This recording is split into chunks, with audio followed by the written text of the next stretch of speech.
My name is Leto. We're stuck in the middle of this situation and we don't know where to go. We have no direction. This is just chaos. We can't carry on like this. We need to learn how to make some sort of change. We need to learn how to do this right. We have the chance now. We can really build something amazing here. But we have to learn how. So Rebecca, as you know, I want to show a city past its transition. I want to try and capture this time and export it back home.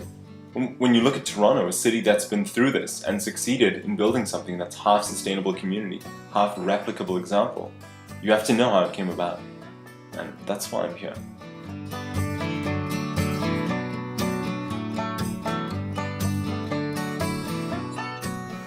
I'm Arlen Ganymede. I'm 38 years old, and I was born in the spring of 1992 here in Toronto. When I was growing up in the Lower South Side, Toronto was a very different place.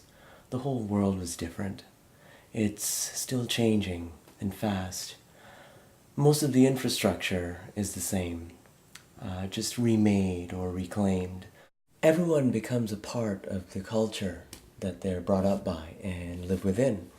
If you're told by society, the spirit of the time, that you have to work 9 to 5, you get 15 days off, you must own property and that's just the way it is, if your mind is not in a position to question that, you accept it as truth. Like the mentality was here a decade and a half ago. Exactly. The importance of having a completely open education and open communication is that people learn to think for themselves. Yeah, our society was never known for its ability to encourage independent thinkers. In fact, throughout history, free thinkers were the outcasts. And now, those same free thinkers are embraced. In fact, now that the conditions of openness have been established, all of a sudden there's an abundance of human potential coming from everywhere. You don't teach people how to repeat information. You teach them how to learn.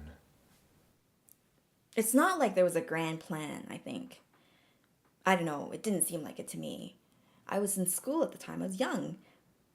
Why wouldn't you grow on the roof? Grow? Food! It kind of just sprung up. There was a need. People started doing it because they had to do it. Toronto's a big place, and there were lots of mouths to feed. What was the catalyst? What do you mean? What made people start thinking differently? Well, it's not like you could change the entire think of a group of people just like that. How about in a time of crisis? Sure, you can change the perception of a situation, how people respond, how they react, but what you can't do is change their insides, at least not in the same way. That sort of change must come from the self. So what does change the inside? What do people find valuable? What is the most important thing to them? In this context, it's comfort in a shared experience, or in knowing that the survival of each other is a given and ensures your own. Big words like freedom, security, love, we want that, but instead of hearing them just as words that a politician would use with diluted meaning, we want them put into practice. We want a practical solution. We want to see how it works. So how do we build a place for that feeling to grow? Well, community is the connection between people, the inseparable sameness. A community is like an organism. If you know you need food, energy, shelter, and you need it in a sustainable framework, it comes as naturally as breathing. Right, we are one human family. As a species, we need to take care of each other.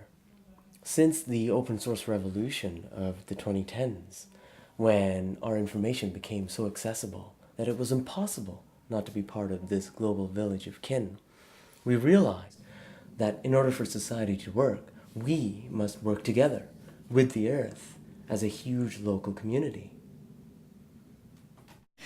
So my name is Sophia Ropa. I'm 23 years old. I live in Toronto, Canada. My parents moved from overseas when I was 8 years old. in 2015. I didn't know the language, I didn't know the culture or the traditions. It was all very foreign to me. Did you adjust quickly? I guess I did, yeah. But, all right. Leto, I'm going to explain something to you that is very crucial. It's a new way of thinking. Because in order for you to understand our society, you first have to see the whole picture.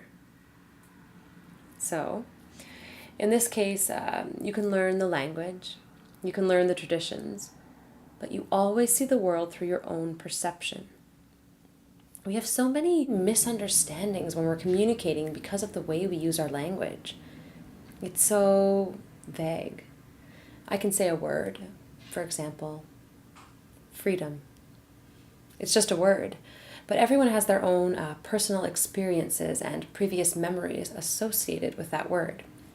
So, when I say the word, you take that word and you process it through a series of filters of these previous freedom memories. And those memories can be good, but they can also be bad, right?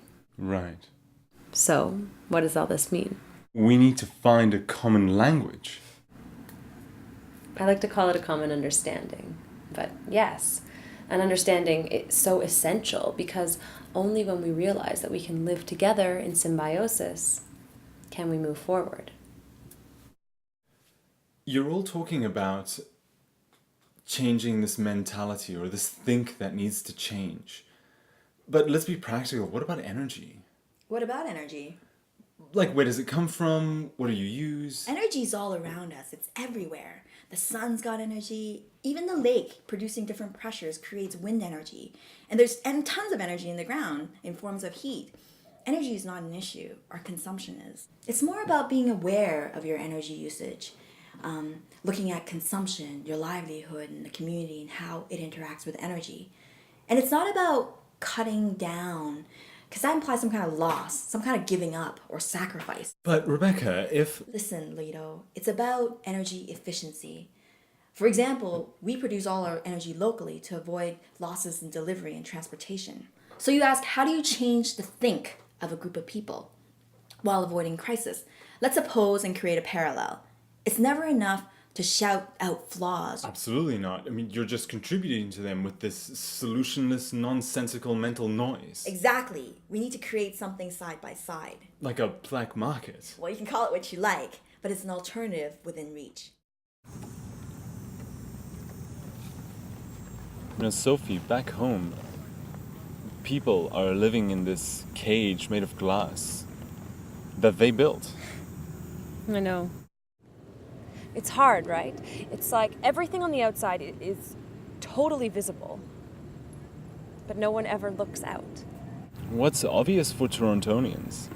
But not just here. Look at Moscow, Harare, Mahalape in Botswana.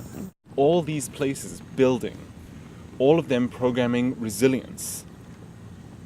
All these places stopping to say, okay, look, the way we've been doing things in the past is not working, clearly. But it's not too late to turn the wheel and miss the iceberg. I saw this archived talk with one of the great thinkers of the 2010s, Michael Rupert. Okay. So, basically, he's talking about the Titanic. Okay. You know the ship. Right. Okay. So he's saying, if you're on the Titanic and it's sinking, you're going to find 3 types of people. The first type of people are the ones who are terrified. They're totally panicked. They're running around. They have no idea what to do, and they're just totally freaking out. Then you're going to meet the people who refuse to acknowledge what is actually happening, and they're like, this boat is unsinkable. Damn and they it. sit at the bar drinking martinis.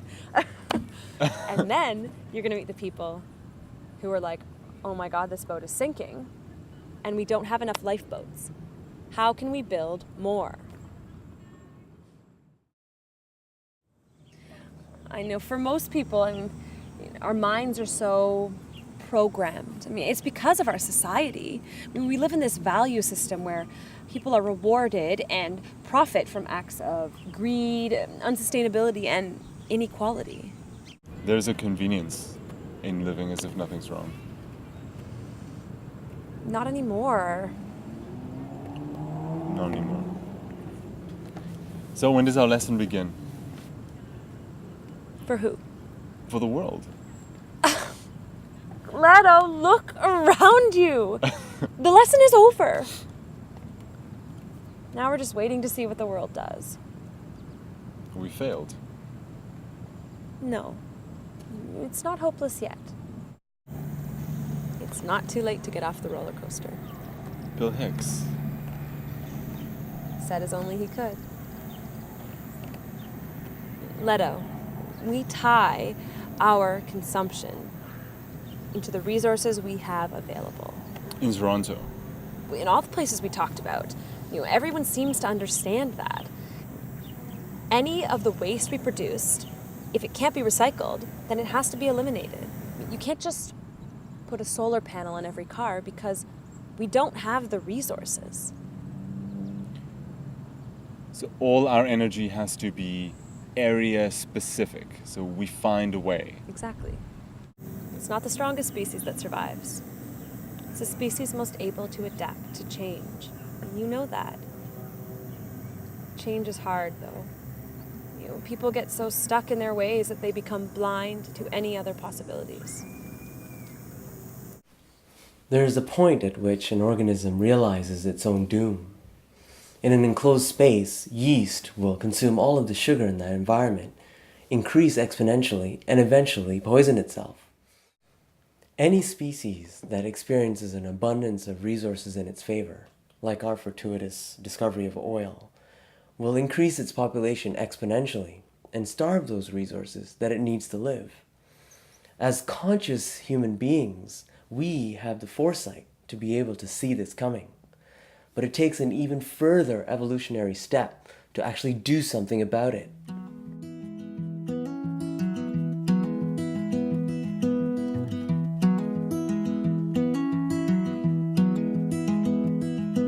Sunny autumn drive up Highway 7. The leaves on the trees remind me of heaven. Rusty palette of orange and yellow and red.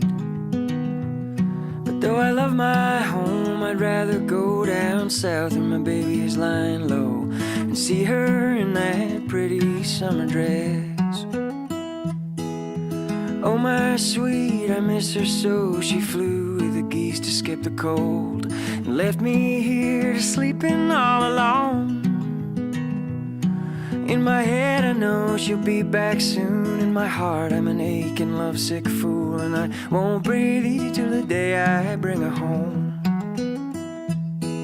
I knew made her laugh when I said her name, because I rarely ever say it to her face.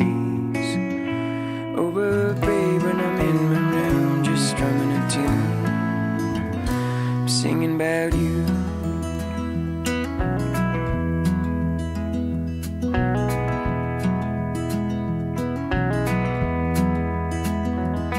So down I went for a week and a day, with my hat in my hands, not a cent in my name. She picked me up in a brand new summer dress. So we drove through the hills with the sun in our eyes, and we sat in the sand with the blue at our side and wondered what was supposed to happen next. So where does all of this leave us, Sophie? What is all of this? This gigantic situation that seems to be a one-way street towards the largest preventable disaster in our history. It leaves us wherever we want it to. Well, I want this, but everywhere. So do it. You build it, show it, teach it, and live it. And then it'll just happen. I mean, don't you find that once you fully accept a situation, once you completely surrender to it, the answer just suddenly appears? Surrender isn't an act of weakness. In fact, it takes great strength and courage. Sophie, the only barriers that actually exist are those we put up around our imaginations. The emancipation proclamation of the human race will be when we realize our full potential, held back by our outmoded systems of global governance, and as one human family, create a world where poverty, war, and starvation is seen not only as morally reprehensible, but totally unacceptable. It's a difficult time. What an exciting time to be alive. And the way I see it, Sophie, the adventure just began.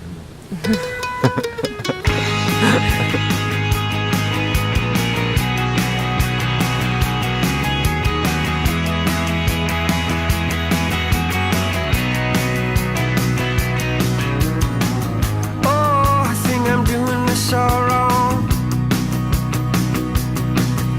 Listen to the boardwalk strolling down the radio. Hey, I'm on the wrong side of the road. I'm just tired, oh so tired of towing this line. Blood on my shoes. I got trench foot blues, girl. I'm gonna wait. Before take two. Awesome. And action. There's a point at which an organism realizes its own doom. Sorry, organizing?